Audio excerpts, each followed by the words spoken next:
Hello दोस्तों, Bhojpuri song या साल में आपका स्वागत है। दोस्तों, अगर इस चैनल पे आप नए आए हैं तो इस चैनल को फटाफट सब्सक्राइब करके बेल आइकन कमेंट शेयर करना बिल्कुल ना भूलें दोस्तों, क्योंकि अगर आप सब्सक्राइब कर लेंगे तो दोस्तों तो न्यू मैटर जो हम आपके यहाँ यूट्यूब चैनल पे डालेंगे तो आपको पहले मिलेगा। तो चलो दोस्तों, आज जो मैटर है हिंदी मैटर सॉन्ग है जो बीच बजाइए तूने पकड़ी मेरी भैया, हिंदी मैटर पे सॉन्ग बना। चलो हम आपको सुनाते हैं मुखड़ा। भतरू से पहले हाय भतरू से पहले तो के हम त देनी रहू तबो मुँह खोल दिहला। सुना पियवा हमसे रोज के दूरे बैठल बावे तो काहे बोल दिहला। भतरू से पहले तो के हम त देनी रहू तबो मुँह खोल दिहला।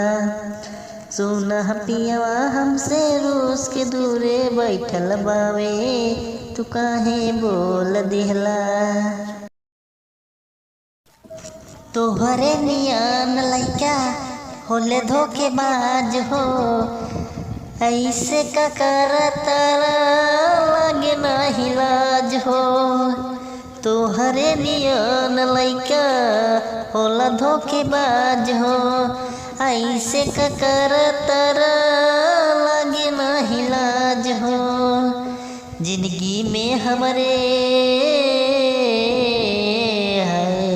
जिंदगी में हमारे तो तगिया लगा के रहू जहरिया घोल दिहला। सुना पियवा हमसे रोज के दूरे बैठल बावे तू काहे बोल दिहला। जिंदगी में हमरे तो तगिया लग के रहू जहरिया घोल दिहला। सुना पियवा हमसे रोज के दूरे बैठल बावे तू काहे बोल दिहला।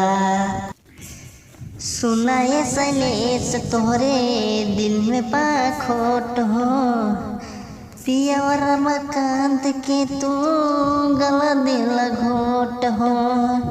सुनाए सलेस तोहरे दिल में बाखोट हो, पियवा संदीप के तू गला दिल घोट हो। ई ठीक न कैला